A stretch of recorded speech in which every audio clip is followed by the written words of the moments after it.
dodge this.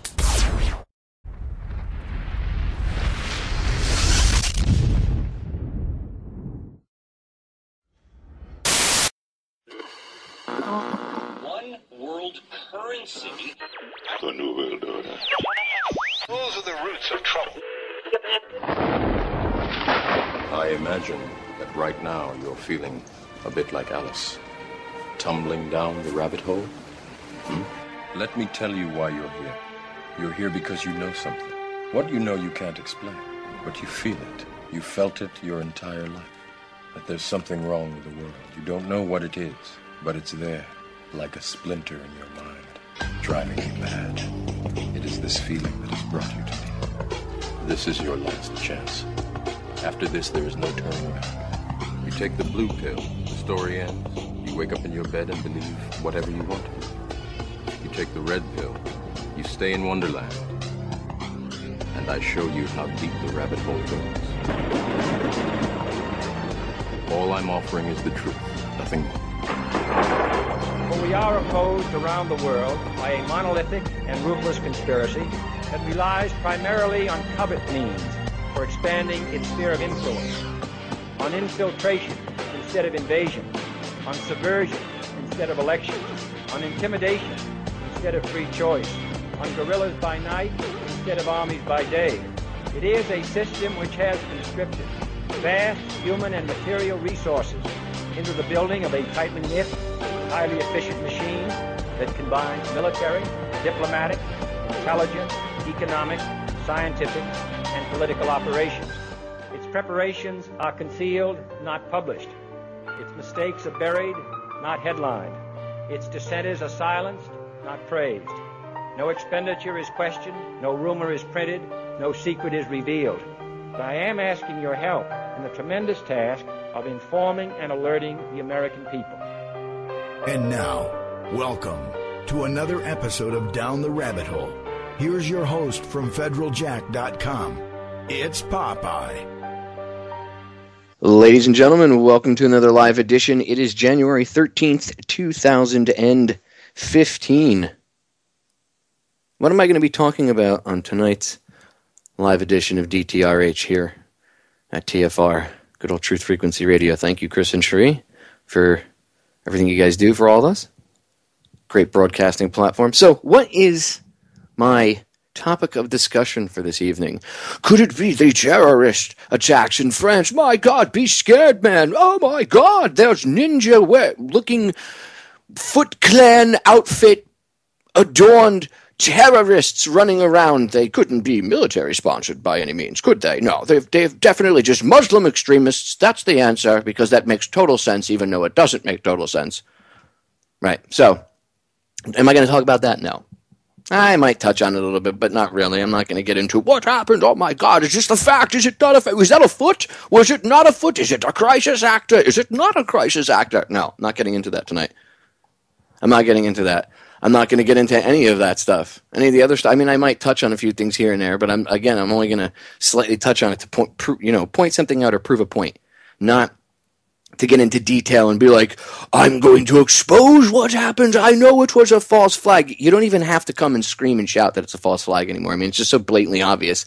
This stuff happens at the most convenient times for these people being the powers that shouldn't be, not the poor people that were killed, right? I'm not even going to get into the details of that thing. Or about Obama with the cybersecurity thing. Just as he's talking about cybersecurity, supposedly ISIS, the same scary Foot Clan from the Teenage Mutant Ninja Turtle looking characters. Really, I mean, this is who we're supposed to be afraid of. And again, there was a warning put out to American soldiers. Be careful, we're coming for your families. Be afraid. Boo. Boo. Scariness. Boo. It's absolutely ridiculous. Like, I don't even have to fight. It's so insane, I don't have to sit here and woodshed any of it. That's how insane it is. Besides, there's enough people talking about that stuff. I think I need to balance it out and point out some solutions and try to give you guys at least an insight from my perspective. Perhaps it'll help you. I've been through a lot lately, and some of that insight is what I'm going to give out, dispense for free to all of you this evening. So what am I going to be talking about? Defeating fear and darkness with love and light. That's what I'm going to be discussing with you tonight. Defeating fear and darkness with love and light. Oh my God, Popeye, is this some New Age crap? No. It is not New Age. This is not New Age crap. I'm just speaking truth to you. I'm just being honest and straightforward with you tonight. That's all. I'm not going to lie to you. I'm not going to blow some smoke up your ass and try to offer you a solution for $19.95 plus shipping and handling. That's not how I roll. That's not how anybody here at Truth Frequency rolls. I want to come on and just give you a straight up perspective from me, how I see things right now. My analysis of what's going on. And I'm going to give you what I think from tons of research and just from doing it and knowing it's effective. I'm going to give you positive real world solutions. I'm not going to run around and tell you to blow fairy dust out into the air and wish things and it's going to happen like The Secret or something, okay? Oh, run around rainbows and unicorns, yay, and fairy dust. Yay, life is a wonderful place. No, this world is dark and scary. Let's face it, let's be honest. It's a very dark and scary place right now. Looks like everything is just on this huge downward spiral, like the whole planet, just mass insanity. It is. It's controlled chaos. It's being done on purpose. Because out of chaos, order. Isn't that their motto? Order out of chaos. That's what they're doing. They create the chaos, ladies and gentlemen. They create all of it on so many different levels. That's the game that's being played. A lot of times we get bogged down in the minutia. Well, this person said this. Get them. This group did this. Get them. Look, a false flag terror attack. Get them. Sometimes we have to take a step back and see the bigger picture so we can understand maybe where some of us need to refocus our energy. Sometimes it's like we're chasing our tails. Everybody's afraid right now. Everybody is scared out of their minds.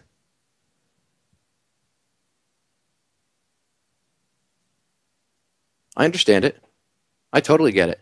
You don't think I understand the fear? You don't think I understand what it's like to feel disconnected from your fellow humans? Let me share a piece of perspective with you that maybe many of you don't know, the newer listeners, or even if you do, unless you've gone through what I've gone through, you don't understand how one feels. So, as many of you know, some of you might just be discovering for the first time, I lost my wife back in October of last year, of 2014, to a sudden asthma attack. And the loss of my best friend and my wife, I mean, Merce was everything to me. She was like a force of nature. I've described her before in the past. If you've never heard the show before, go back and look. It's called The Legacy of Merce. It's in my archives. You can go look it up. And my whole world came crumbling down. I mean, I felt disconnected from every human being, even my friends.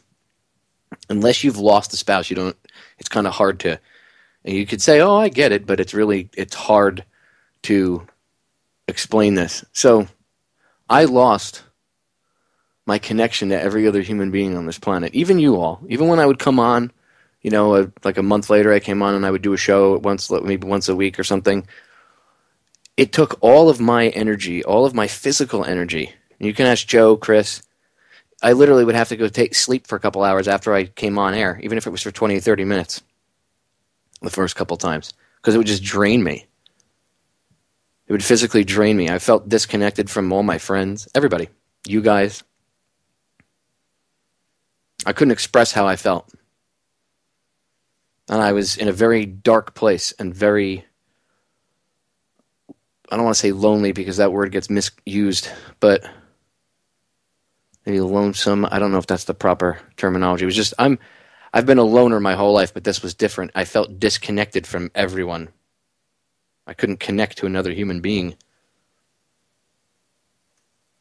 So I understand how humanity feels, because that's what the powers that shouldn't be are doing, right? They're making everybody disconnect from one another on so many levels. They have everybody divided, arguing over politics, sexuality, political beliefs, this, that, the other thing. Doesn't matter. Everybody's fighting. I hate you, I hate you, I hate you, I hate you. Fear, fear, fear, fear, fear, fear, fear, fear, fear, fear, fear, fear, fear, fear, fear, fear. Right? So, everybody's divided. Everybody's afraid to connect. And then all this crazy stuff happens in the world. ISIS, woo! The Foot Clan from the Teenage Mutant Ninja Turtle movies is coming to get us, woo! Ebola, woo! Terrorist asteroids. Al-Qaedaoids, as we've called them. Look out, the terrorist asteroids are working with the extremist Muslims to take out the Christians and wipe out America! Fear! Right, all these contrived things, no matter what it is. Doesn't matter where it happens in the world. Right now, it used to be like one bad thing would happen, and then a month would go by and another bad thing would happen. And then maybe another couple months would go by and something else. Now it's like one after the other, after the other, after the other. Planes crashing, wars, bombings, terrorism, disease, famine, economic collapse. Fear, fear, fear, be afraid. Ooh. No, don't be afraid. See, they're doing that on purpose. It's controlled chaos. It's to get everybody disconnected, to get you to feel how I felt, how widows and widowers feel when they lose their spouse, disconnected from the whole planet. They want you to unplug. It's hard for them to just walk up and unplug you themselves. Because just like the frogs in the pot, if you put the frogs into boiling hot water, the frogs are going to be like, F this, I'm out of here. This is hot water. So they have to convince you to unplug yourself. That's the genius of their plan. Everything that they do, the genius is that they convince you to do it, ladies and gentlemen. That's the genius of their plan. They convince you to be afraid. They convince you to police yourselves. They convince you to separate yourselves from your next door neighbor, your loved ones, your friends, your family. Anybody else that could be a possible friend. They get you to separate yourself. Believe me, I understand the urge. When my wife first died, I was completely, like I said, I was unplugged from the whole planet. Okay, I didn't want to talk to anybody. I had people messaging me, sympathy, this, that, oh, Popeye, blah, blah, blah, blah, blah, blah, blah, blah, blah. I didn't want to hear it. I didn't want to talk to anybody. I was disconnected. I was in a very sad, angry, scared place. I was lost. I understand how it feels to feel that way, humanity. I get it, ladies and gentlemen. I'm speaking directly to every single one of you. No matter what your profession is, no matter who you are, we all feel the same feelings. Okay? Police act the way they do because of programming and because of fear. Because they have the fear vibe instilled in them. That's why they act the way they do, and they act out because of fear. You guys should not be acting on fear. The people who hate the police are afraid of the police and what they do. Therefore, they are angry at them. That's what drives them to stop it. That fear, the need to protect themselves from it. Fight or flight. I'll get into more on that with Bruce Lipton in a bit. Got some clips to play for you. Controlled. Do you understand? You're kept in protection mode, not growth. We only operate in two modes, growth or protection. Love or fear. You're kept in fear and darkness, and you're held down. And again, I understand it, trust me. Okay? And I have widows and widowers that are listeners to the broadcast. They understand what I'm talking about. They do. But here's the key. Here's the key.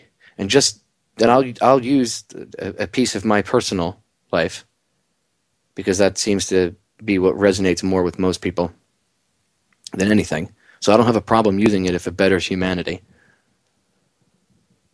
To a certain degree, anyway. So I thought I was lost.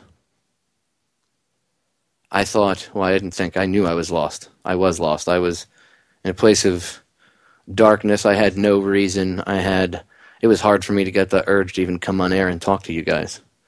And it wasn't depression. wasn't that. It was something different. It was just, I was disconnected. Dejected, if you will, however you want to say it. I was completely unplugged from everyone around me. Even my friends who I would talk to on the phone, I was still unplugged from them to a certain extent. I was unplugged from all of you for like a month and a half. Both physically and then even mentally and emotionally somewhat. I would say, I mean, how many times did I come on air the first couple times and say, yeah, I'm trying to get back up to my A game. I'm only firing at about 85% right now. Well, I really meant I was only firing at about 85% because it took everything in me to come on and talk to you guys. So I understand how it feels to be afraid and be at your breaking point. Luckily, I have very good friends. Luckily, I have people that I'm very close with that love me and aren't afraid to show me that and tell me that it's okay to be upset and that, hey, we love you no matter what. See, that's what being a good human to each other is about. That's how we defeat this, is showing each other love, not being afraid to show each other love. Not being able to do it is what's causing us problems, but not being afraid to do it is what's going to break us free. Now, it's not going to be the end-all, be-all solution, and suddenly, I love you. Poof! Everything is better.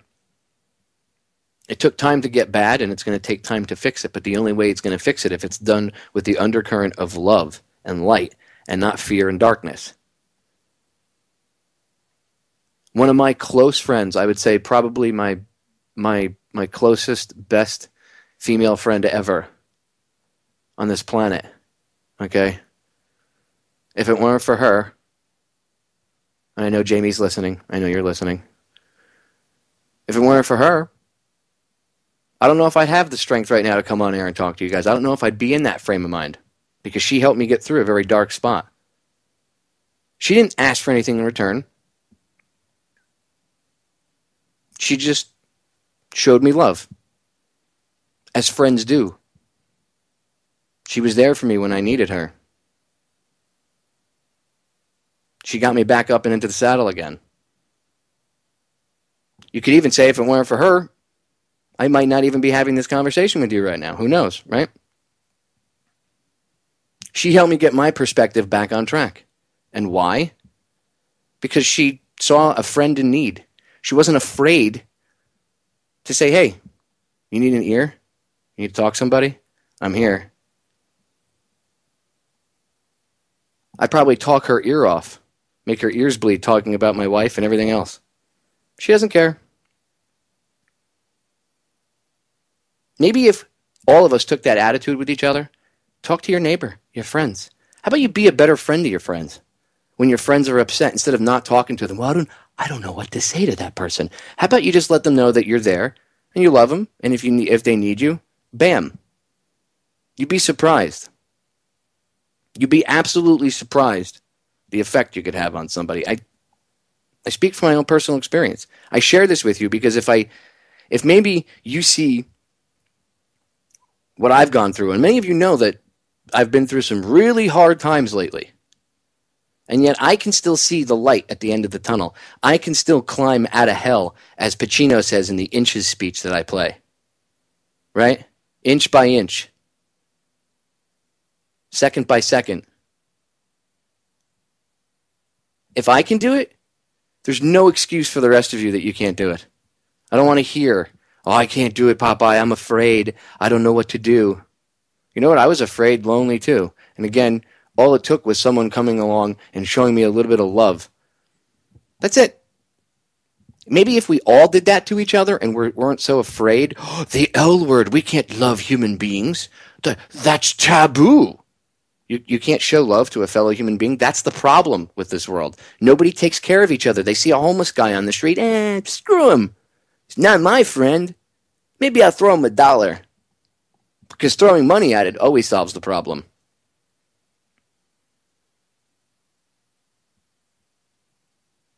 That's why I'm here talking to you guys. That's why I do this show.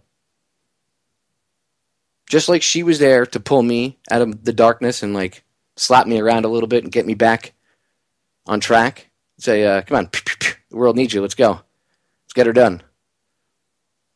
Well, I'm doing the same thing to you. I'm trying to wake you guys up and realize that, hey, I better than many people can understand why the world is so afraid and so alone and so dejected and disconnected.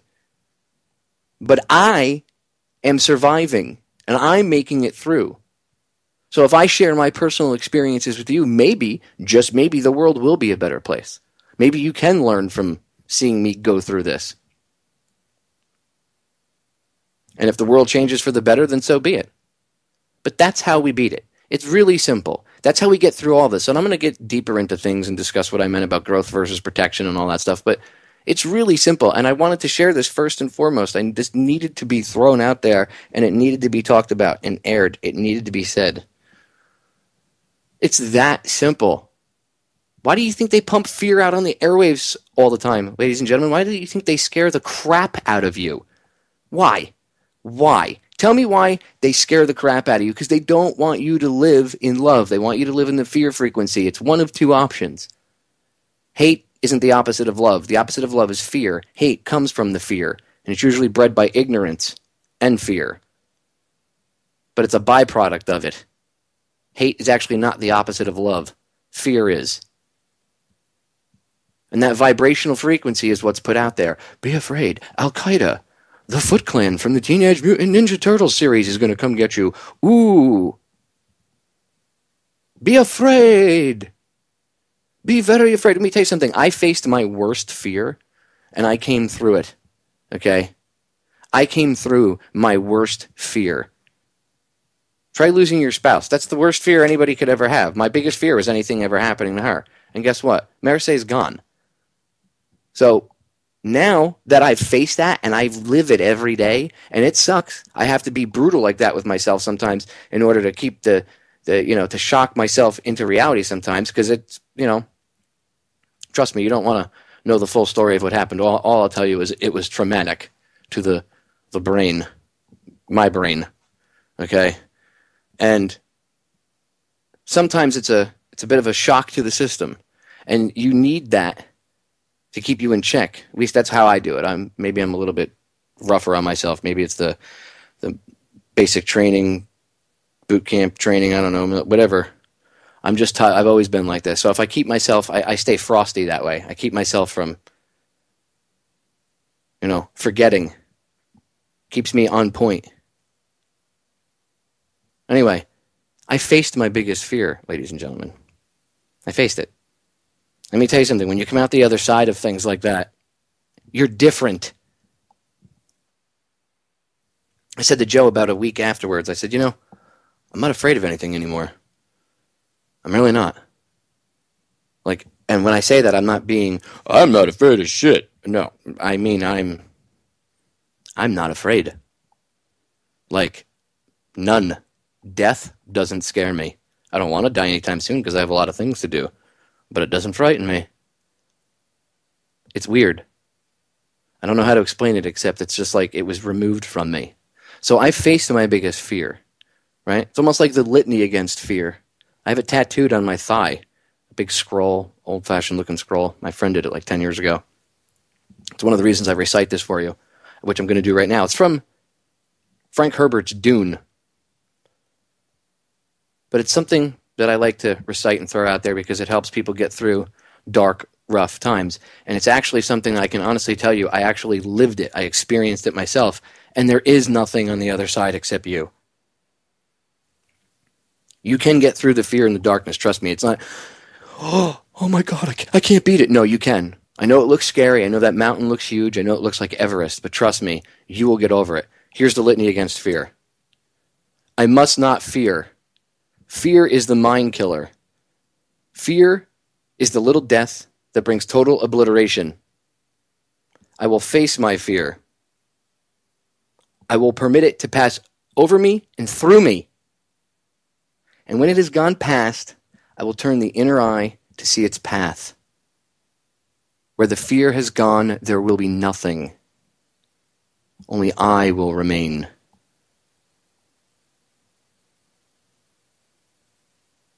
I promise you, ladies and gentlemen, if you face your fears, if you don't run from them, if you face the monsters that are out there, the scariness, the darkness, if you stand your ground,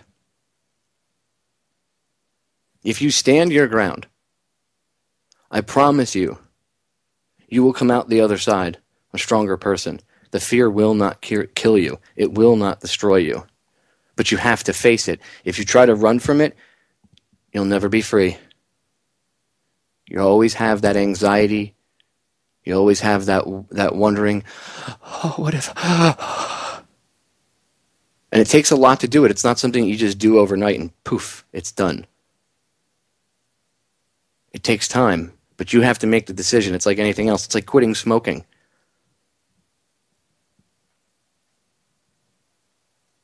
Just like quitting smoking. Very horrible. Quitting fear is addictive, just like smoking. Very bad for your health. But it's hard to let go. So you got to do it a little bit at a time, right? Some people, me, I quit cold turkey. But you know what the one thing that binds all the different ways of quitting fear or smoking? What's the one underlying current that binds all of them? Choice. You have to be willing to do it. You have to be ready inside yourself to do it. So whether you want to quit smoking or quit fear, you have to be the one that's ready to do so. You have to find the strength inside yourself. It's there. I wouldn't be here telling you. Trust me. Again, I was at my darkest point, and all I needed was a reminder about my strength. So I'm here trying to remind you about yours, ladies and gentlemen. I have the utmost faith in you, or else I wouldn't be here talking to you. I don't get paid for this. We're going to break. Stay tuned. We'll be right back.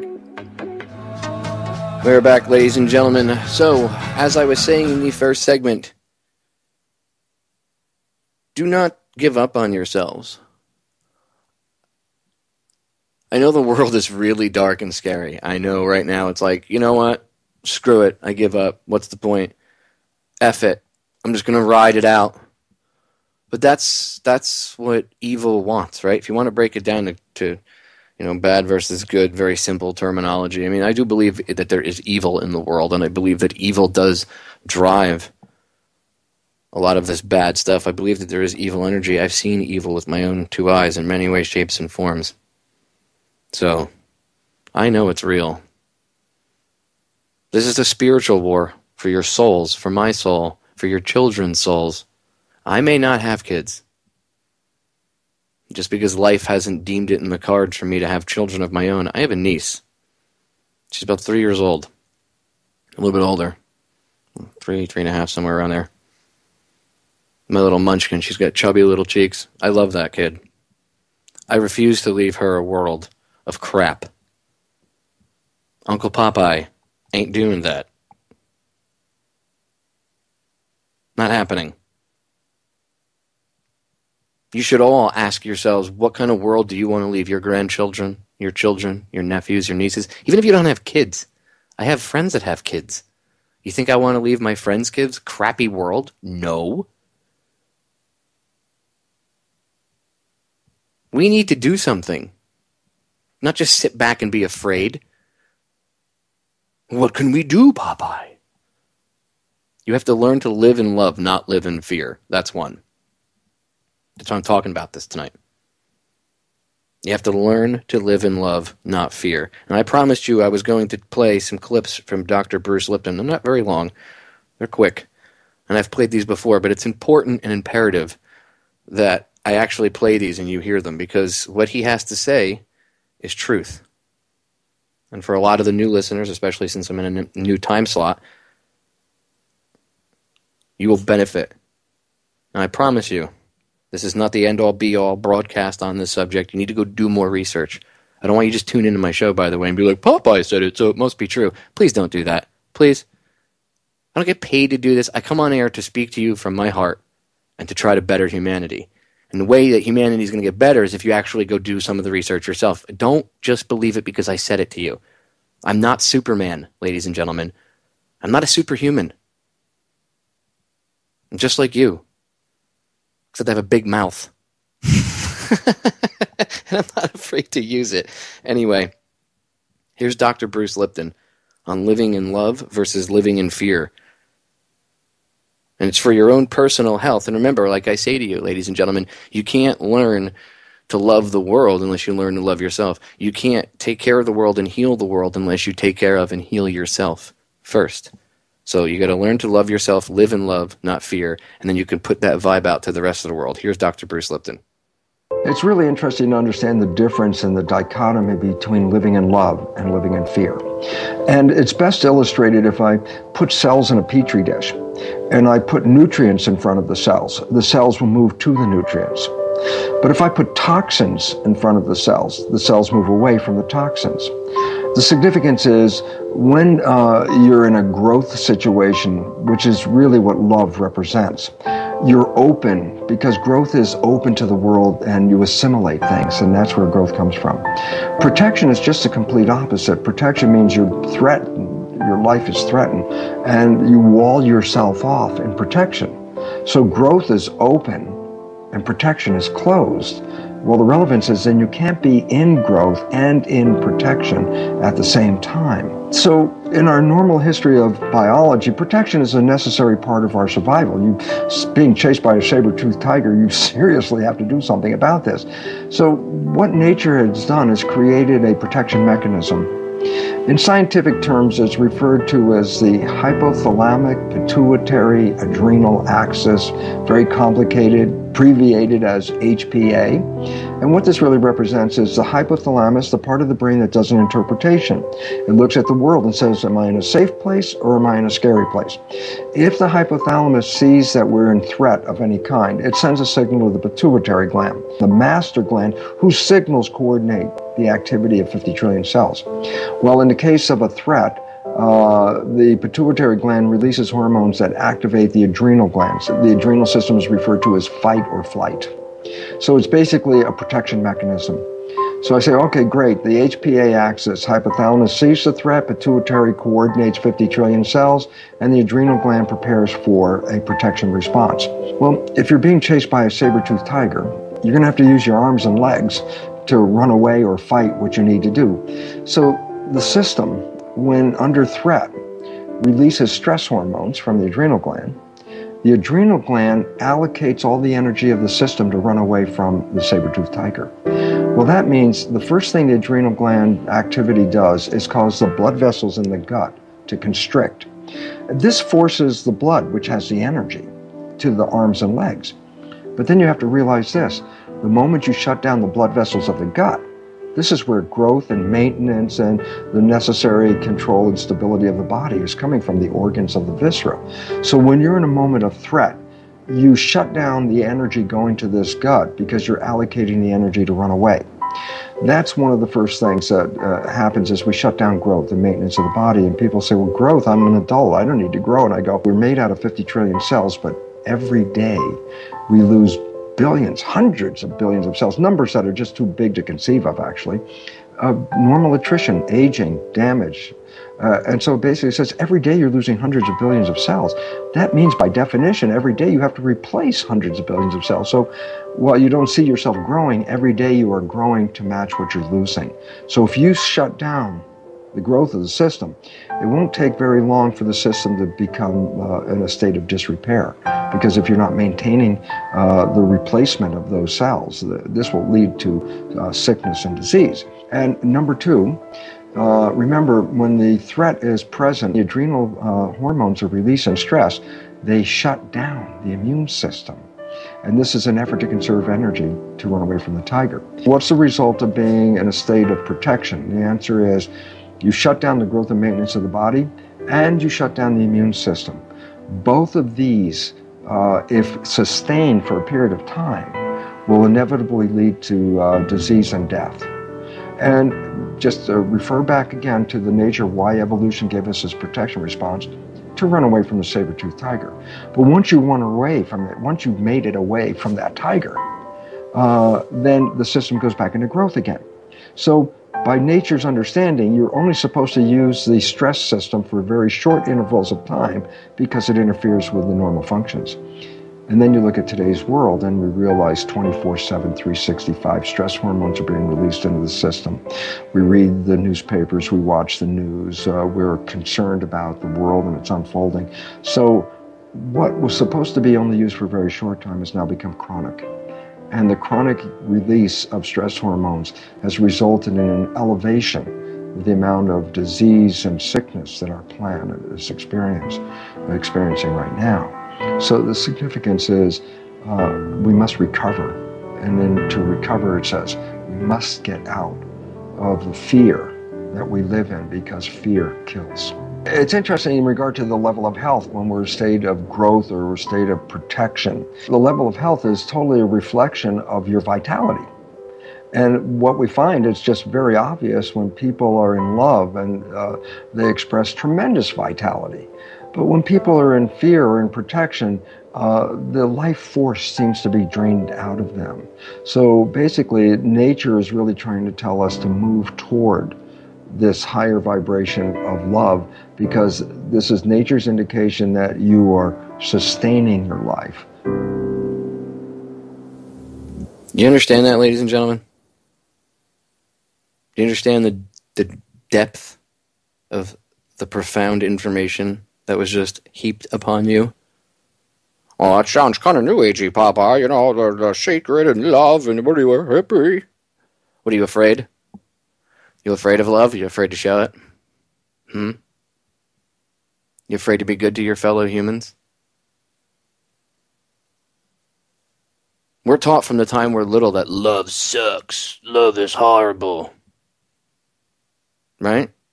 T-shirts, stickers, tattoo flash, everything. Well, I was with a girl and she broke my heart. Okay, so move on to the next one. Well, I was with two girls and both of them broke my heart. Yeah, I've dated a lot of women in my life, and I've had my heart broken by many of them. Do you don't think, again, I was heartbroken when my wife died? Still am. That pain doesn't go away. Do you think I'm going to stop loving other human beings because of that? No. I'd wither up and die. Literally. And so would you and anybody else out there.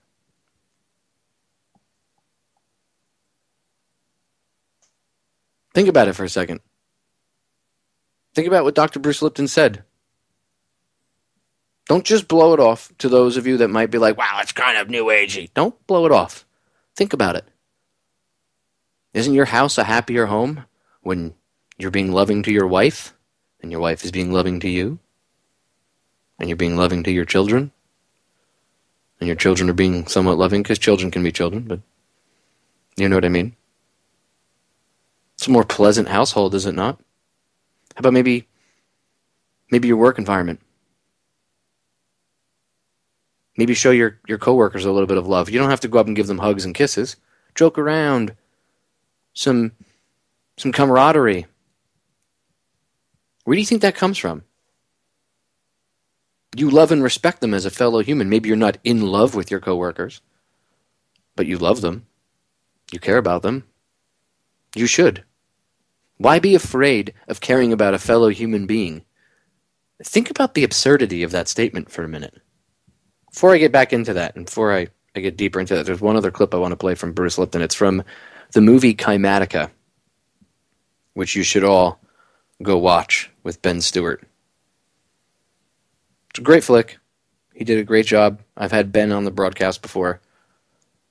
Kymatica is a pretty profound documentary. Came out a while ago. In fact, I'm proud to say I was the first person to get it to Google Video back when Google Video still existed. I was the first person to put it up at the request of Mr. Ben Stewart himself, yes. It had I don't know, by the time Google Video got rid of it, it had 30 or 40 million views. And then that's when Google Video just shut down eventually, and they stopped doing Google Video, but wow. That's how long I've been doing this, kiddies, since before YouTube was popular. Anyway, Kymatica.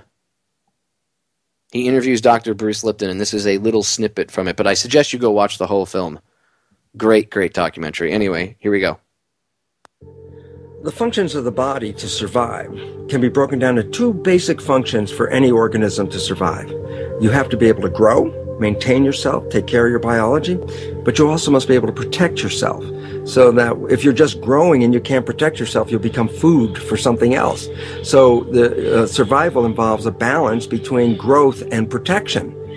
Through the history of human civilization and through human evolution, we recognize that our nature is to be in a state of growth, and that our protection is only supposed to be used to, help us out of that threatening moment. You can't be in growth and in protection at the same time. So the significance is, when we see a need of protection, the stress hormones in the body shut off the blood vessels in our viscera or gut, which is the part of the body for growth. Well, the issue is, if you took the blood from the viscera and moved it out to the arms, then you left no blood in the viscera. That means no growth. But you're ready to fight. And when your fighting is finished, then the blood returns back to the viscera and you grow again. But in the world that we live in today, it's 24/7 fear.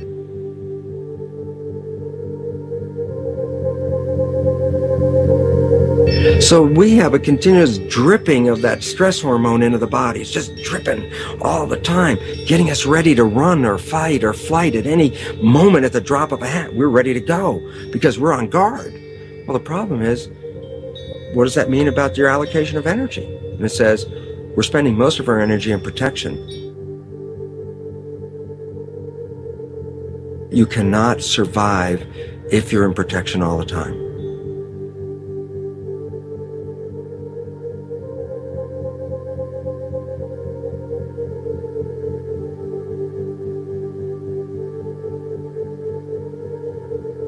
And if the parasite can control the nature of the fear, it can then create a fear among us that only it can defend us against. A recent physical manifestation of this comes from Zbigniew Brzezinski, former Secretary of State who also supported President Barack Obama. In his book, The Grand Chessboard, he states, as America becomes an increasingly multicultural society, it may find it more difficult to fashion a consensus of foreign policy issues, except in the circumstance of a truly massive and widely perceived direct external threat. Even the Reichsfuhrer of the Nazi Party, Hermann Göring, sums up this game of supply and demand perfectly when he stated, "The people can always be brought to the bidding of the leaders." That is easy. All you have to do is tell them they are being attacked and denounce the peacemakers for lack of patriotism and exposing the country to danger. It works the same in any country. It also works the same in every individual psyche. Just remember that the false ego has only one desire: to become greater and more powerful than the true self. This illness causes us to believe that we are separate from nature. This is why we see such a rise in the dependency of technology. This is why we see such little stewardship for the earth and the environment. And this is why we see bigotry, racism, sexism, and every other form of discrimination possible that leads to crime, violence, wars, and eventually, the global destruction of the organism. This endless state of fear, confusion, and segregation our world seems to live in is a symptom of the false ego creating a false threat. What do you think ISIS is? What do you think Ebola is? What do you think any ist, Ola, whatever you want to end it with? What do you think all of these problems, what do you think they are? They're the parasite, the false ego, the powers that shouldn't be, getting you to believe that you need to be afraid 24/7. This parasite gets you to actually believe that you need it to protect you from an imaginary outside boogeyman. That's pretty deep, Popeye. Where have I seen a real-world application of that type of thing? Oh, that's right. ISIS and Al-Qaeda. A boogeyman, if you will. Be afraid, ladies and gentlemen. Be very afraid. Only I can protect you. Let me tell you something. If someone comes up and tells you that you need to be afraid and that only they can protect you from whatever you're supposed to be afraid of, run the other way. That's like used car salesmanship 101. Snake oil salesmanship 101. In fact, Rockefeller not David Rockefeller, their father and his father, and they were all snake oil salesmen. Literally. I've got magic tonic that'll get rid of your hemorrhoids or your flu. Flu shot before the flu shot. Oh, amazing. I have the cure, the tonic. 100 years later, I have the vaccine. Funded by the same scumbags. Coincidence? I think not.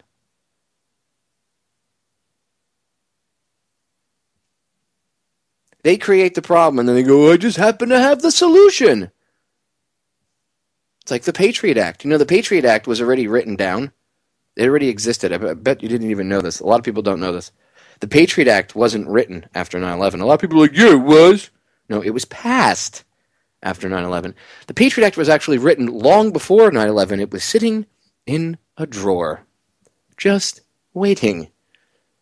In case we happen to have an event like 9/11. And oh, look at that, a 9/11.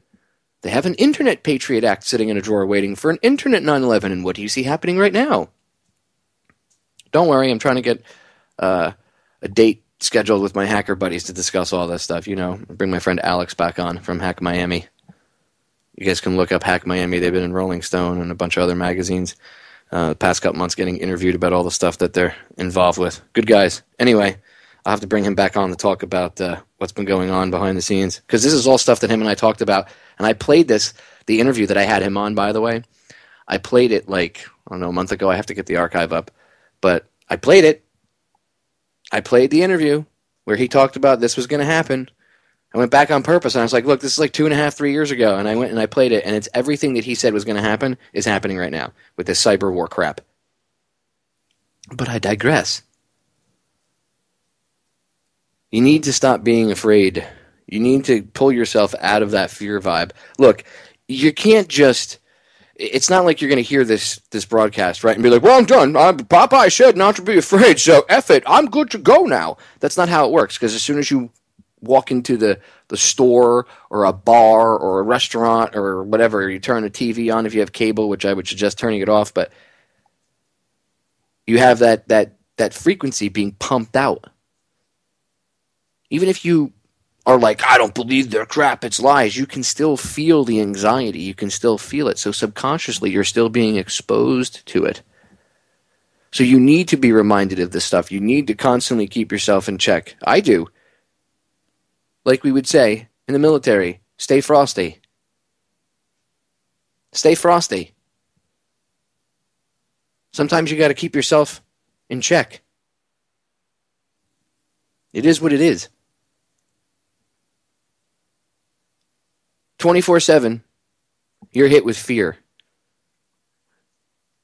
You're hit with that vibe. So just standing around and going, well, I'm cool, because I heard a radio show that Popeye said. No, you have to live your life in this perspective. It's all about a perspective change. Again, be the change. I'm actually getting that tattooed on the side of my throat next month. That's how much I literally believe in that.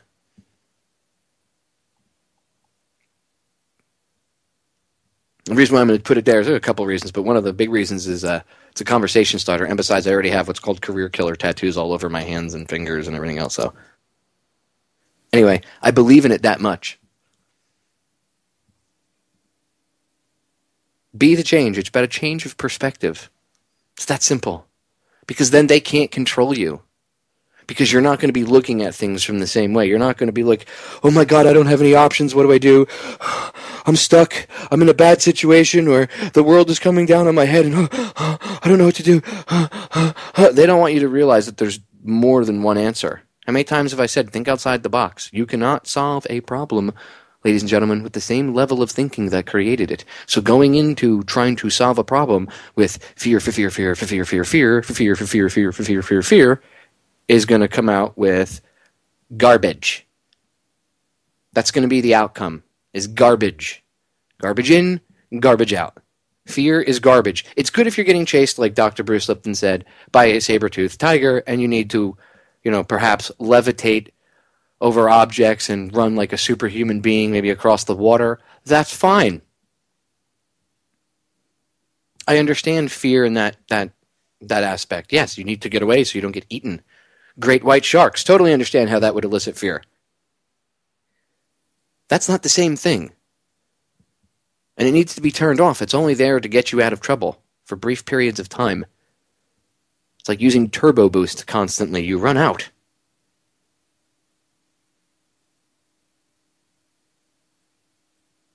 This is the way it is, ladies and gentlemen. This is the reality of things, okay? It's really that simple. It's honestly, truly that simple.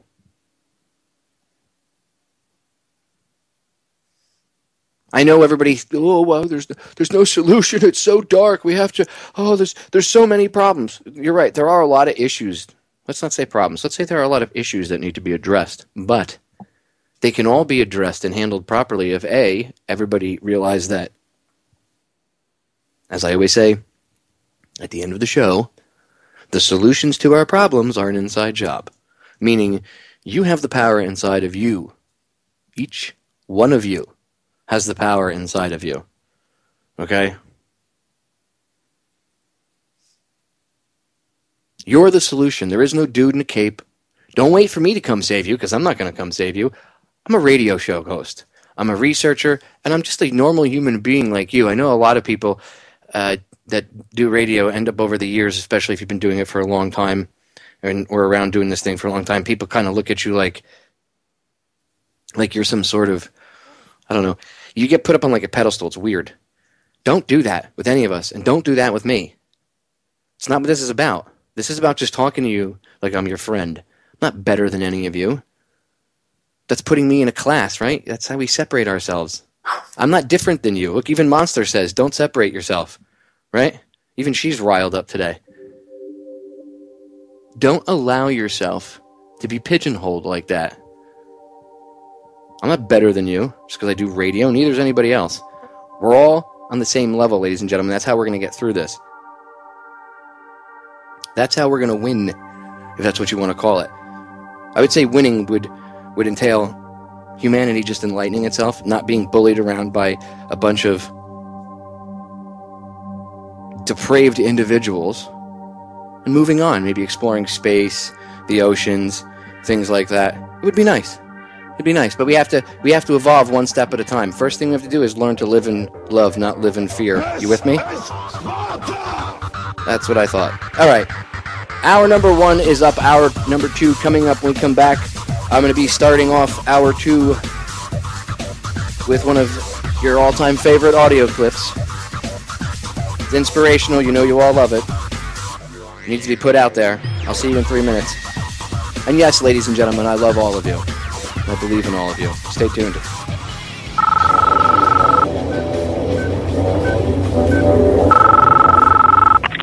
I know you're out there. I can feel you now. I know that you're afraid. You're afraid of us. You're afraid of change. I don't know the future. I didn't come here to tell you how this is going to end. I came here to tell you how it's going to begin. I'm going to show these people what you don't want them to see. I'm going to show them a world without you. A world without rules and controls, without borders or boundaries. A world where anything is possible. Where we go from there is a choice I leave to you. President John F. Kennedy. Ladies and gentlemen, the very word secrecy is repugnant in a free and open society. And we are, as a people, inherently and historically opposed to secret societies, to secret oaths, and to secret proceedings. We decided long ago that the dangers of excessive and unwarranted concealment of pertinent facts far outweighed the dangers which are cited to justify it. Even today, there is little value in opposing the threat of a closed society by imitating its arbitrary restrictions. Even today, there is little value in ensuring the survival of our nation if our traditions do not survive with it.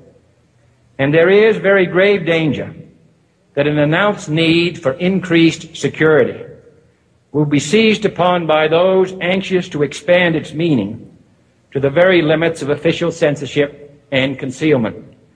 That I do not intend to permit to the extent that it's in my control. And no official of my administration, whether his rank is high or low, civilian or military, should interpret my words here tonight as an excuse to censor the news, to stifle dissent, to cover up our mistakes, or to withhold from the press and the public the facts they deserve to know. For we are opposed around the world by a monolithic and ruthless conspiracy that relies primarily on covert means for expanding its sphere of influence, on infiltration instead of invasion, on subversion instead of elections, on intimidation instead of free choice, on guerrillas by night instead of armies by day. It is a system which has conscripted vast human and material resources into the building of a tightly knit, highly efficient machine that combines military, diplomatic, intelligence, economic, scientific, and political operations. Its preparations are concealed, not published. Its mistakes are buried, not headlined. Its dissenters are silenced, not praised.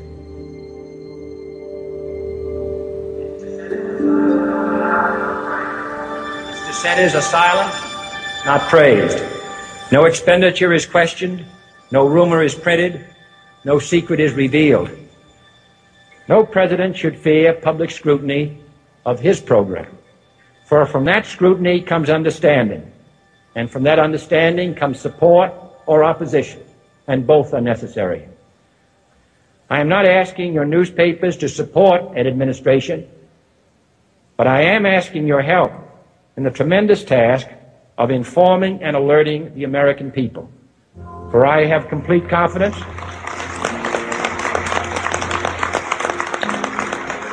in the response and dedication of our citizens whenever they are fully informed. I not only could not stifle controversy among your readers, I welcome it. This administration intends to be candid about its errors. For as a wise man once said, an error doesn't become a mistake until you refuse to correct it. We intend to accept full responsibility for our errors, and we expect you to point them out when we miss them. Without debate, without criticism, no administration and no country can succeed, and no republic can survive. That is why the Athenian lawmaker Solon decreed it a crime for any citizen to shrink from controversy. And that is why our press was protected by the First Amendment, the only business in America specifically protected by the Constitution, not primarily to amuse and entertain, not to emphasize the trivial and the sentimental, not to simply give the public what it wants, but to inform, to arouse, to reflect, to state our dangers and our opportunities, to indicate our crises and our choices, to lead, mold, educate, and sometimes even anger public opinion. This means greater coverage and analysis of international news, for it is no longer far away and foreign, but close at hand and local.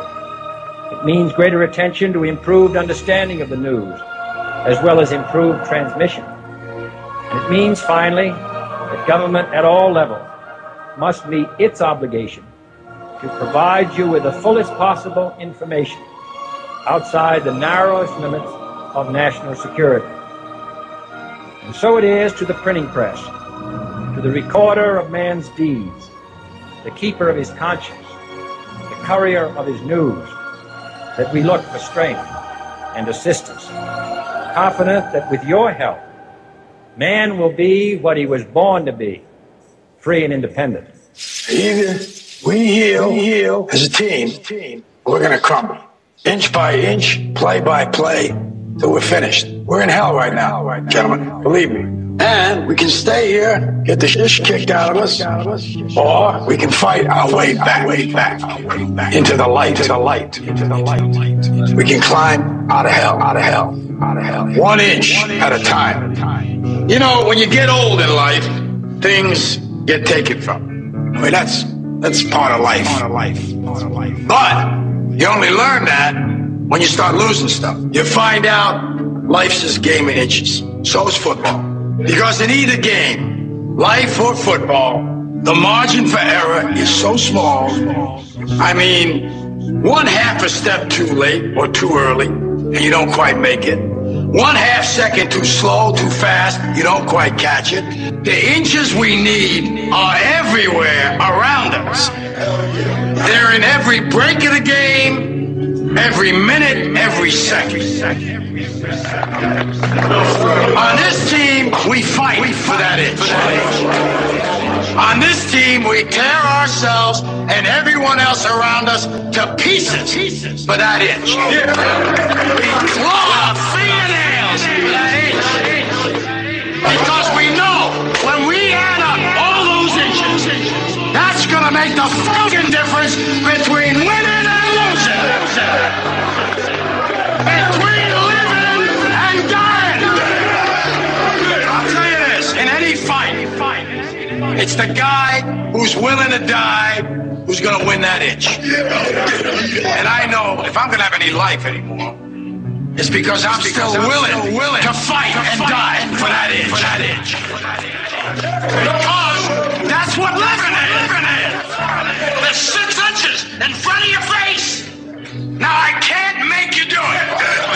You got to look at the guy next to you. Look into his eyes. Now I think you're going to see a guy who will go that inch with you. You're going to see a guy who will sacrifice himself for this team because he knows when it comes down to it, you're going to do the same for him. That's the team, gentlemen. And either we heal now as a team, or we will die as individuals. Ideas are bulletproof. Welcome back to hour number 2, ladies and gentlemen, here on tonight's live edition of Down the Rabbit Hole. I'm your host, Popeye, from FederalJack.com. I wanted to start off hour number 2 with that audio clip for the newer listeners who might not have ever heard it before. We're getting new listeners every day, so always someone new being exposed to my broadcast, and everybody else here at the network. That's just the way it is. It's important for you to hear truth like that. It's important to hear truth, period. But something that powerful, right in your face, yeah, I think it's important enough to give up like 12 and a half minutes of my broadcast for. Some of you might not have ever heard President Kennedy speak those words. Some of you might have a better understanding why they blew his head off in Dealey Plaza 51 years ago, too. Going on 52 this year.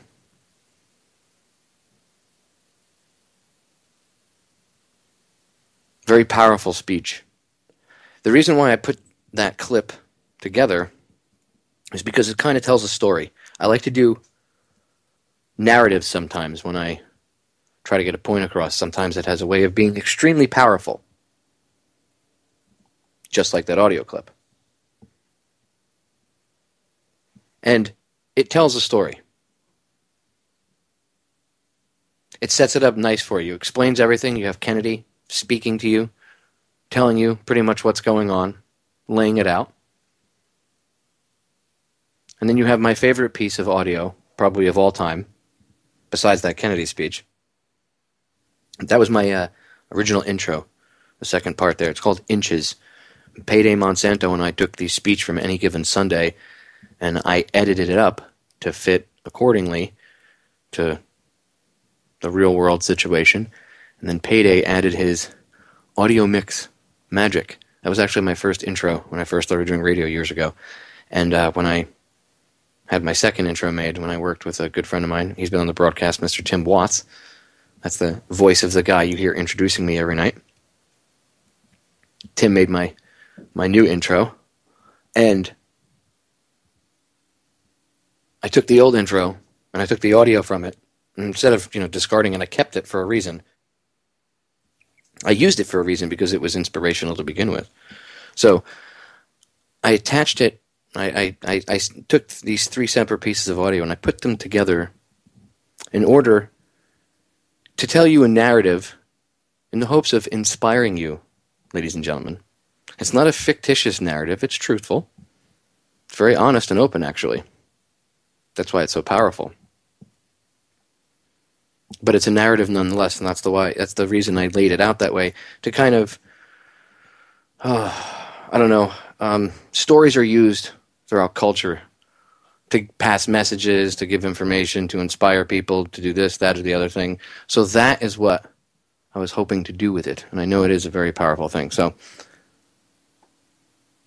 staying in the vein of tonight's broadcast, the second half, I have another piece of audio for you I'm going to play. But first I want to reiterate something to you all, because it's important that I go over this, 101 times, not just 100 times, but that 101th time, if that's or I guess 101st would be the 101th. Whew.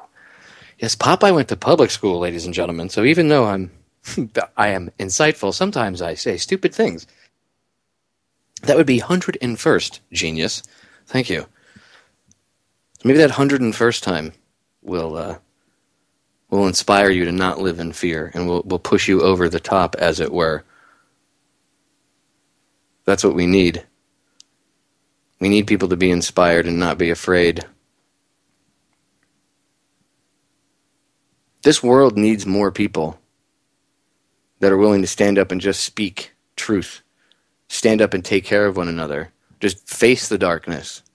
Face their fears. Everybody's so afraid right now. Everybody is starting to clamp back down again. I'm seeing it. I'm watching the right-wingers, right? The so-called right-wingers, they're already starting to line up behind their supposed candidate in 2016. It's like the same game is just playing out over and over and over again. Their fear of losing, their status quo even further. Can't let another Democrat get in. That'll be the end of the country. Because putting Mitt Romney or George Bush, or I guess not George, Jeb Bush, whatever Bush, putting any Bush or Romney or any of these other scumbags in, because that's going to change something. No, it will, Popeye. This time, right? This time will be the one. Yeah, every other time didn't work. This time will be the one time it goes differently. I want you to do me a favor. I want you to look up the definition, I got the word out, of insanity. Go look it up. Go look up the actual definition of the word. It means repeatedly doing the same thing over and over and over again and expecting a different result. That's what we're doing, ladies and gentlemen. No, I promise you, Romney and McCain and Rand Paul and Ted Cruz, they're going to form an alliance and we'll call it the Super Friends and they're going to save everybody. Who else is in there? Marco Rubio, he'll come in and save the day too with his cape on with a big M on the back. Ladies and gentlemen, these people aren't going to save you. They're not going to save you. Well, yeah, they will. Papa, we talk about the Democrats are the reason the problem in police state. And yeah, Democrat police state, right. That's why you guys are all for it, right? As long as it's not used against you. I see people that were against the police state rooting for it. Well, in case there's riots. Why? Because black people were rioting? Genius. And you've been divided on that level so that it's okay as long as it's not white people or people in your neighborhood? Because you buy into this faux race war that's being put out there to, again, what? Divide, separate, keep everybody in fear of each other. There's black people walking down the street. Are they going to mug us? And the black people are like, man, these white people are going to think I'm going to mug them and call the cops on me and get me shot. Right? Right? I mean, and this country wasn't like this, by the way. Like, this isn't the country I grew up in. This racial tension is being fomented by them as a reason to control you, as a method to control you. Oh my God, black people are going to riot. We should, this is the conservatives, we should have them MRAPs. 6 months ago you didn't like them though, liberty lovers, huh? Freedom! Like Mark Passio says, it's the My Freedom movement. When it's your freedom, it's all good, but when it's someone else's freedom, they should be damned. It's a game, ladies and gentlemen. We keep playing it. When I say we, I mean the proverbial we, not meaning me literally, but we as humanity. Humanity keeps playing it. Let's find someone in a suit with lots of money and connections to all these secret societies and roundtable groups. They'll save us. Every other one was a shitbag, but the next one, he'll be great, we promise. Okay. I'll give it one more chance. What are we, an abused wife? That's what I really equate us to. This country is suffering, honestly, from massive PTSD. We are an abused wife on, like, a scale that you can't even comprehend. The powers that shouldn't be are the husband beat the crap out of us, they slap us around, then they tell us they love us, and that they only do it because they love us, and we go crawling back to them. When are we going to do what Jennifer Lopez did in the movie Enough? And learn how to fight? And then kick the living shit out of the guy that was beating her? I'm just using that as a physical representation so you can get an idea, okay? Do you want to stay in this abusive relationship, or do you want to do something about it? The way to be the Jennifer Lopez character in that movie would be to educate yourself on your true power. Boom, you just broke free. That is it. You just did your kung fu. You're done. You don't even need to fight physically. That's the beauty of this. Once you realize your true potential, your true strength, it's over. It's game over for them. That is it. That is it. I don't care how many tanks they have, what kind of machinery they have. If mankind levels up, okay, and just realizes and starts taking better care of each other, meaning a change of perspective, that means that, think about this for a second. If you understand the profound implications of that, that means that the cops wouldn't have that same mentality towards you, so they wouldn't do what they do. The military wouldn't be willing to fight you because they wouldn't have that same mentality. Mankind wouldn't be allowing itself to be used like animals. That's what the elites call us. They call the general public the walking dead because people are so disconnected from themselves. They're like zombies. I wonder why there's so many zombie movies out there. That's what they look at society as. And the cops in the military, they call them their pets. Why do you think we have dog tags when we're in the military? You think I'm kidding? I've had Mark Passio on talking about this. We're their pets. That's a nice thought. I'm not anybody's pet. I don't know about you, but I am not anybody's pet. I'm certainly not the Walking Dead. But that's what they think of you. That's how they think about humanity. Yet these are the same people that you go to try to save you. That's why it's this perpetual cycle of insanity. They want you to have a bloody revolution. They want you to fight. That's why they're trying to egg everybody into a fight. Because they can control that outcome. The outcome they can't control is everybody starts actually loving each other again and starts connecting on another human level again. They can't stop that. That's something they can't control, and that scares the living crap out of them.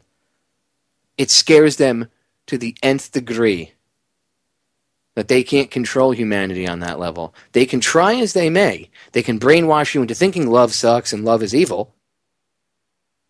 But somehow, the power of it always seems to shine through. Because that's what love is.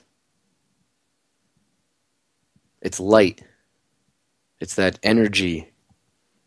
It's where we come from, whatever. I don't want to call it heaven, because that's, again, mankind's almost Christian view of things, right? Whatever dimension, wherever our energy goes, okay, after here, there was only love and light. There was no hate or anger. There is none of that.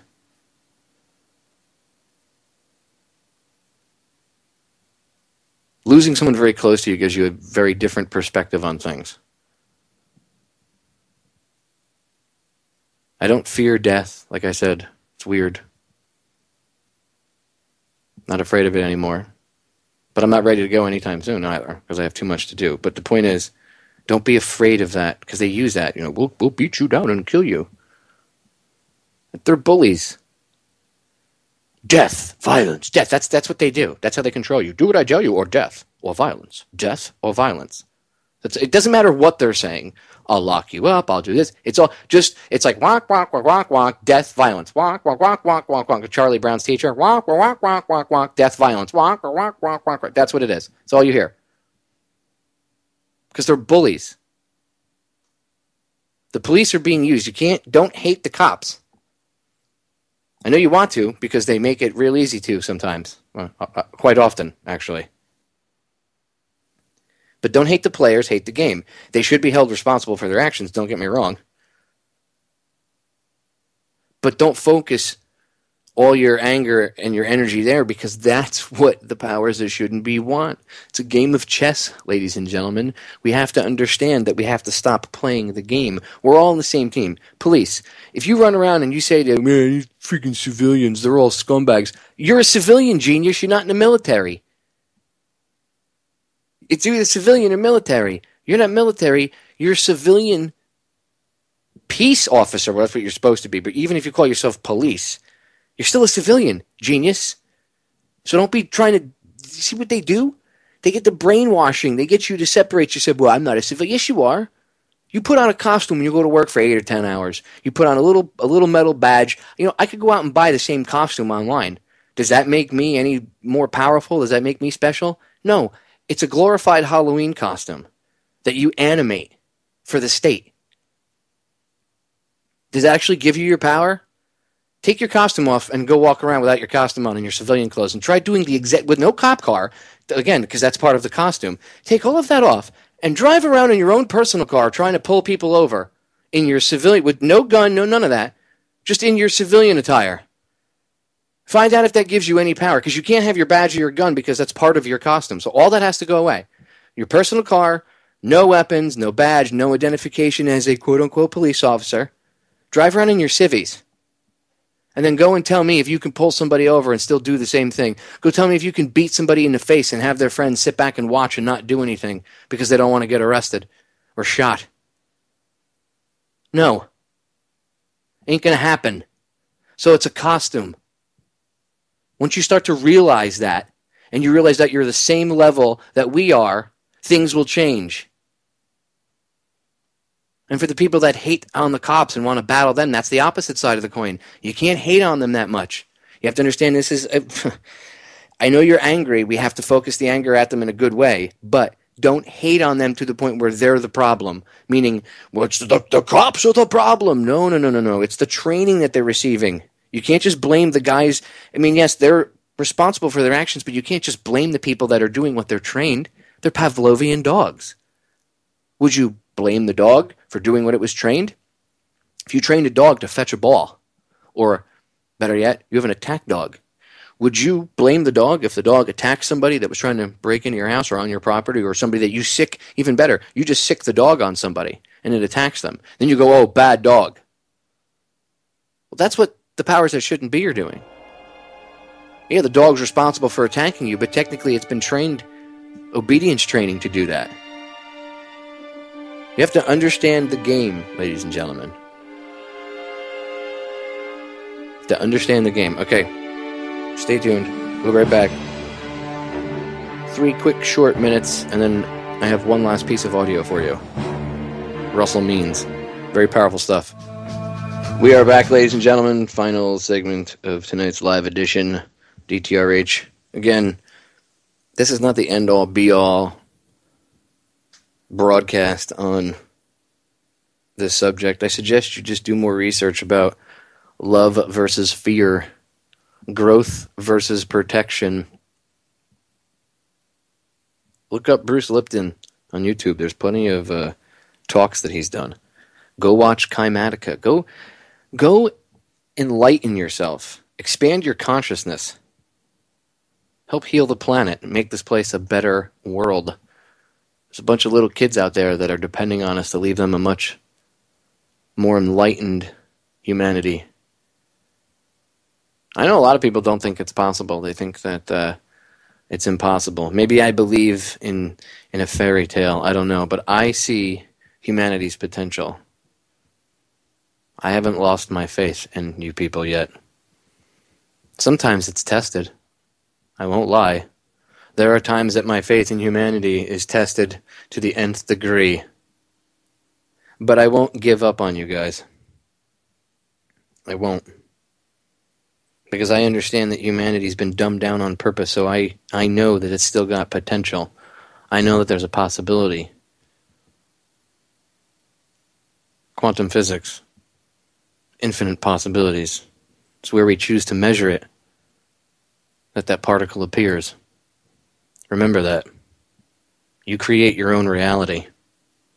It's where you choose to measure the particle that it appears, ladies and gentlemen.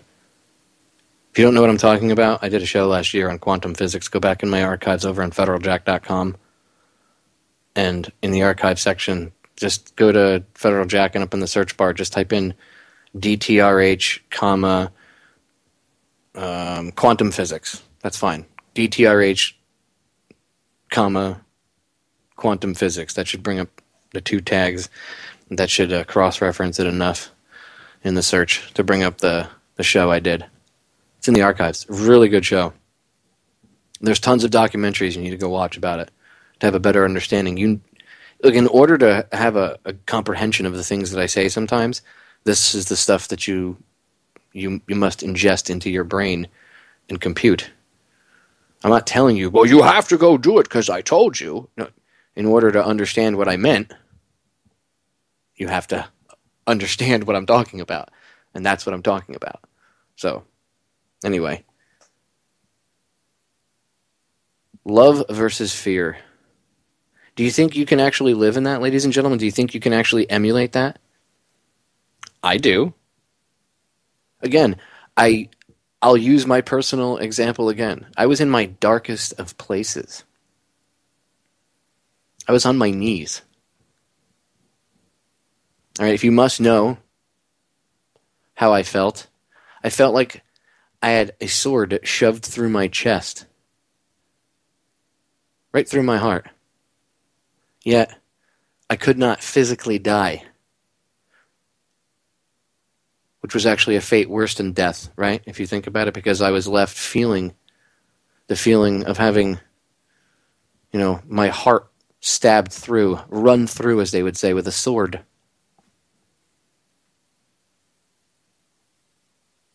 I was on my knees, slowly going out almost. Not giving up like, oh, I quit, I'm going to suicide. Nothing like that. Just very dejected, very hard to find motivation, hard to find energy. Alone, feeling disconnected from the whole world. I understand how humanity feels right now. I get it. Trust me. Been there.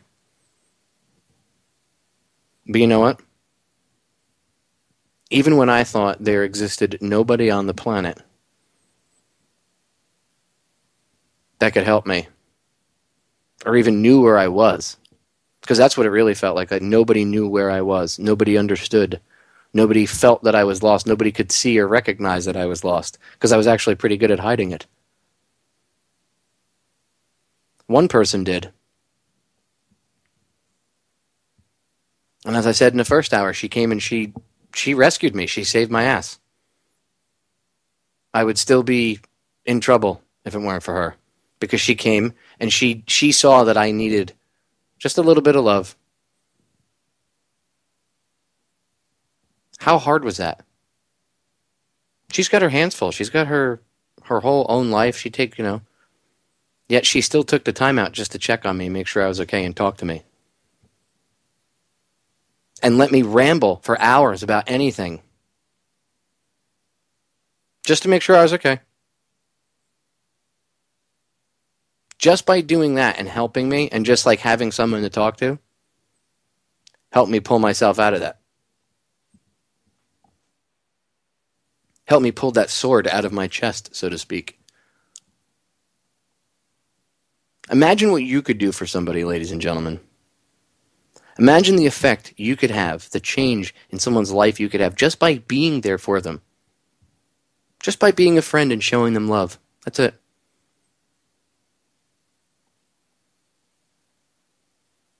Imagine the effect I speak from personal experience.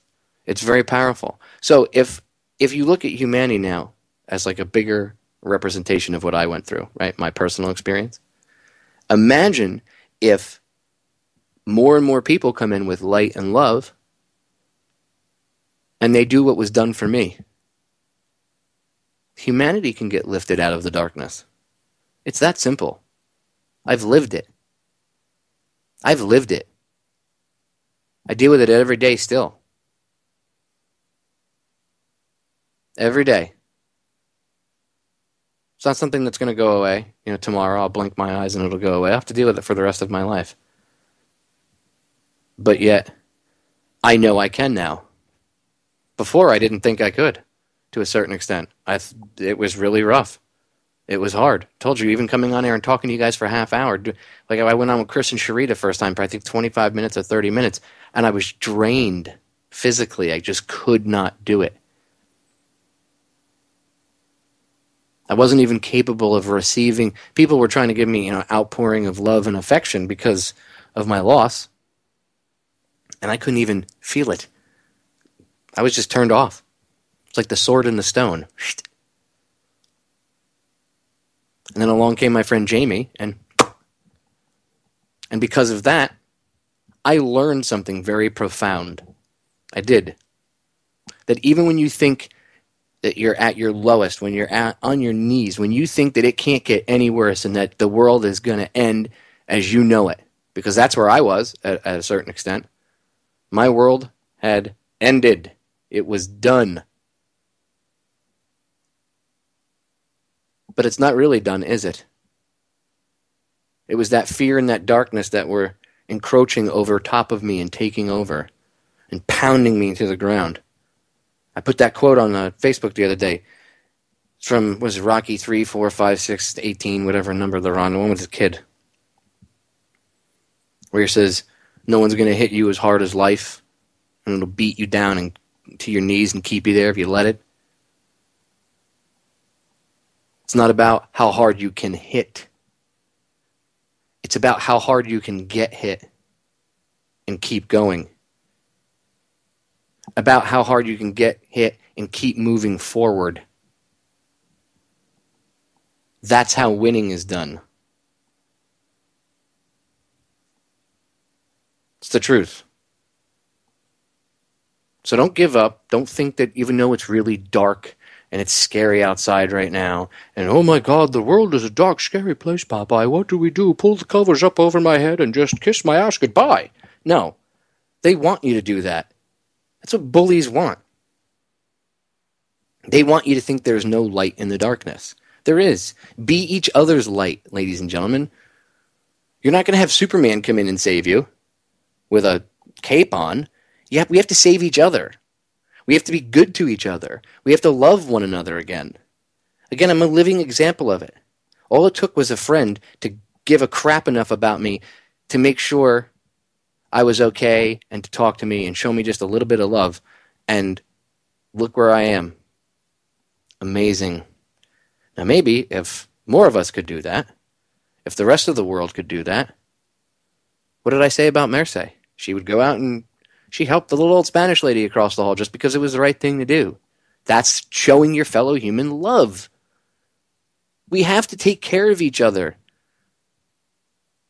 We hate each other. We attack each other. We hate ourselves. Humanity's a problem. We're a disease. I mean, the powers that shouldn't be have literally convinced us to hate ourselves and be our own worst enemies. And we attack one another. We need to stop that. That's how they control us. As soon as we stop that and we realize that we need to be good to one another and just take care of each other and we treat each other differently, change of perspective, game over for them. It's done. They can't control that. They can't control that. They can't control that. How many times I have to say this? I know for some reason people think that the solution to the problem is $19.95 plus shipping and handling, but it's not. Okay? The solution lies inside of you. It's called loving your fellow human being. Unconditionally. Just being there for them and being good to them. taking care of one another. That's something that they can't control, and they fear that. Because if we're not living in fear and we're living in love, if we're living in growth, not protection, they can't control that. Then you're going to have a rational thought and be like, wait a minute, wait, hold up. Al-Qaeda, ISIS, and the Foot Clan all look the same. Why are the bad guys in my reality right now dressed like the Foot Clan in the Teenage Mutant Ninja Turtles movie? Something is wrong here. I'm not afraid of the Foot Clan coming to get me. Do you understand what I'm saying, ladies and gentlemen? A little bit of rational thought, little bit of growth, not protection, and you're like, whoa, something's rotten in the town of Denmark, I tell you.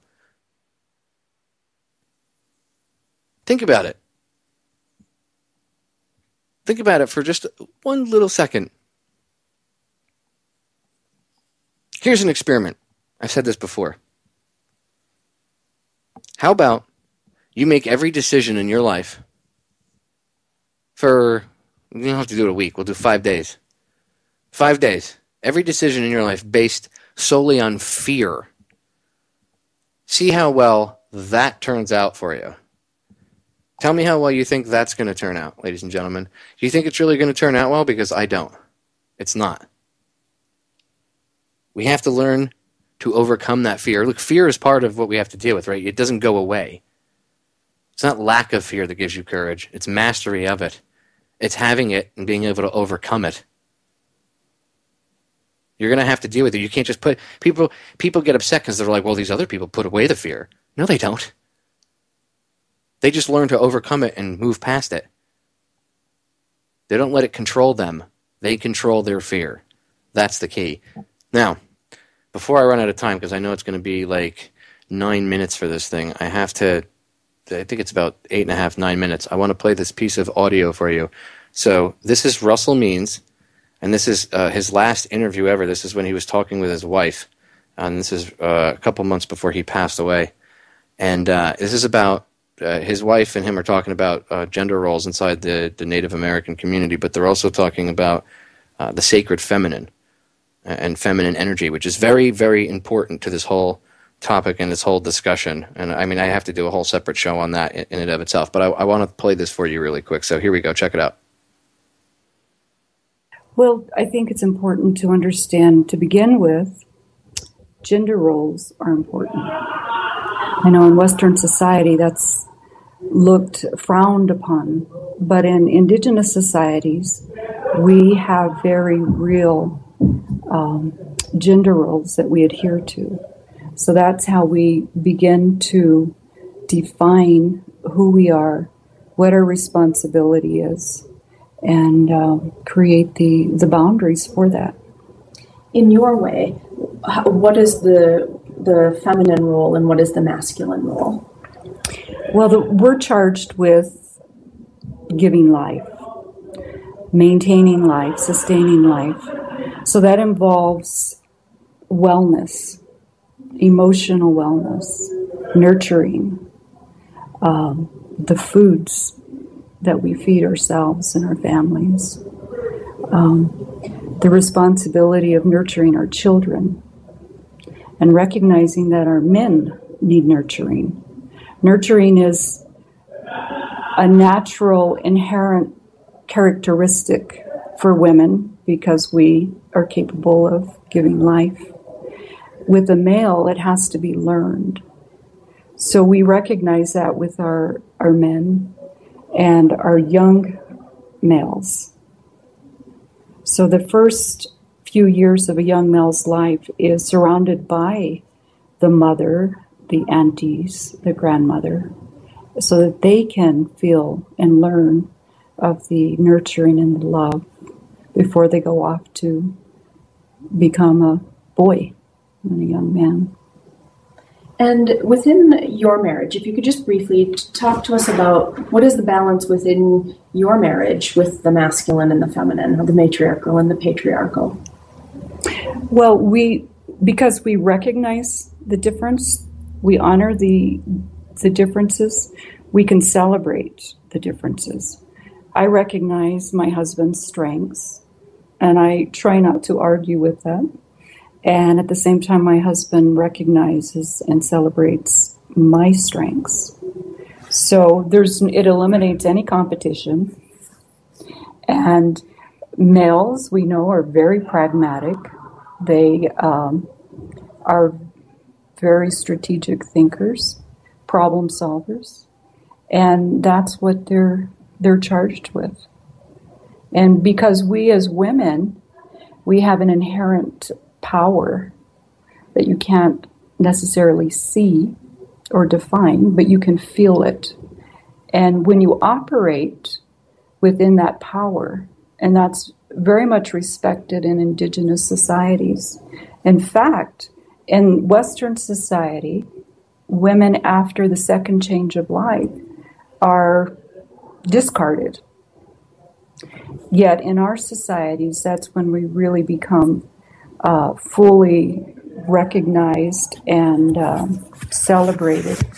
And because we're at that point coming from a perspective of experience, we're no longer dealing with the hormonal changes and imbalances. So we're able to be more critical thinkers. And we always maintain that woman power that guides us and directs us.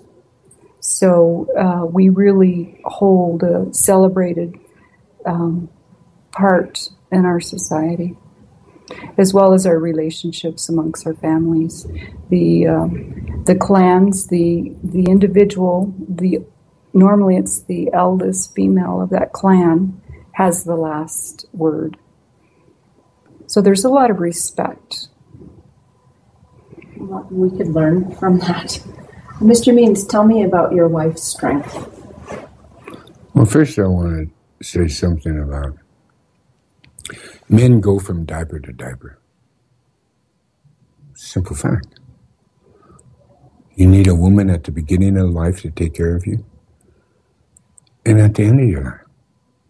And if you're foolish enough not to recognize that throughout your life, you'll never know love. As a male, you'll never know love. And that's the one thing I appreciate. You know, a mother's love doesn't stop with her children. It goes to her mate. And to be a recipient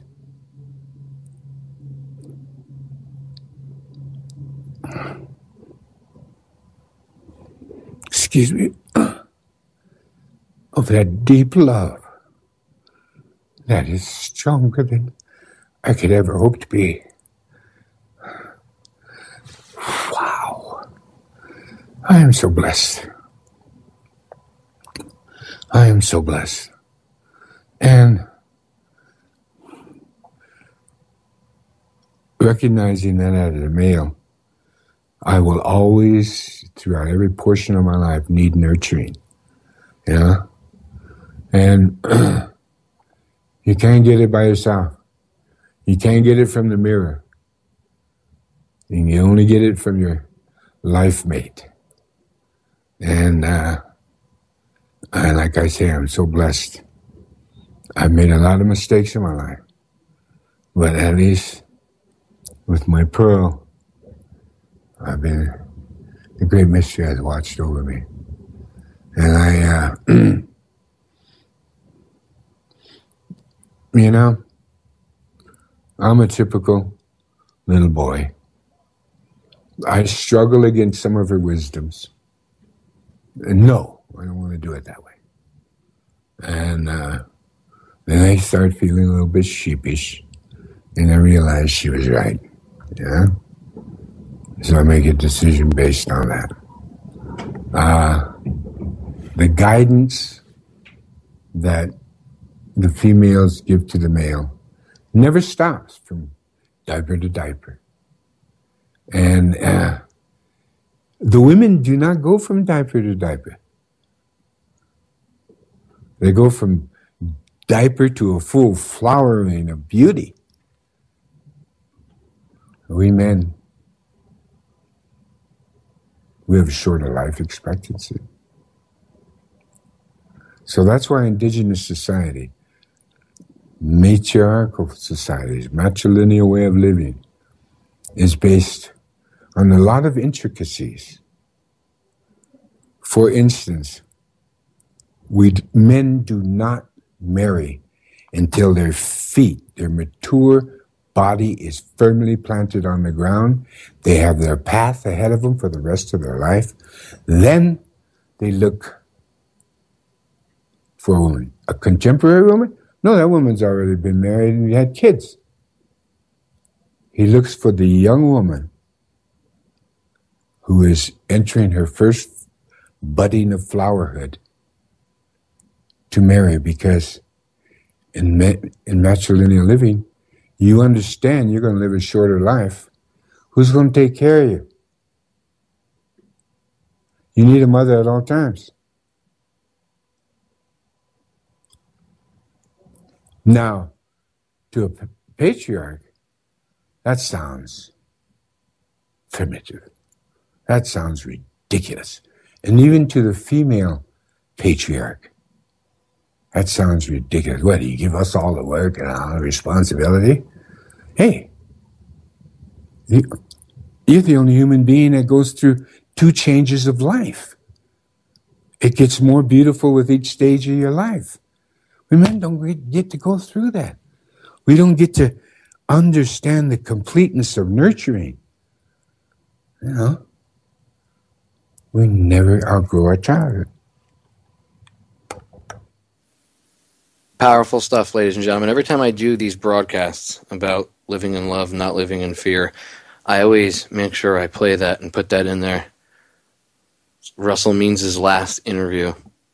Very profound, the sacred feminine, the topic of it. That clip doesn't do it justice either. You really have to look it up and do more research on the subject. The world itself, why don't I play that? Because the world itself, we want to heal the world, right? We want to make it a better place. Well, part of that making it a better place is maybe if we didn't refer to women all the time as bitches and hoes, right? And we started to respect them a little more for the energy and what they bring to the table, the feminine energy, and actually what they're capable of versus what we are.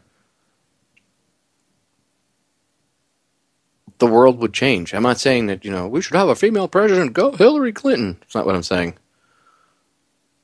I'm not backing feminism. That's anybody that would think that, again, that's all garbage. I'm saying change of perspective. We start to respect our women better as men. Women, you start to respect your men better as women. We respect each other's differences, and we embrace each other's differences. How about that? And then from there, we can maybe do that on the rest of the world with each other. And I mean every difference. So if, you have political differences, too bad, deal with it. Respect each other for it. If someone's gay and you're straight and you don't believe in that lifestyle, well, that's not your problem. That's someone's sexual preference should not be something that keeps you divided as a human being. I'm not saying you have to go have sex with that person. I'm saying that shouldn't be something that keeps you from getting to know somebody, whether or not they're a decent individual. Their sexual preference is none of your damn business. Let's be honest. It's just another way to separate you. There's so many levels, ladies and gentlemen, of separation. Maybe if we could just figure out the levels of getting back together. That's why I try to focus. I know I used to focus a lot on the negative, and I still woodshed, and I still will take people to the woodshed and rip things apart, but this world needs to heal. It needs some positive light. It needs some love. Some people don't want to talk about this. Maybe they're, it's icky or whatever. They're afraid to. Maybe they're afraid to seem like a wimp. I'm not. I don't care.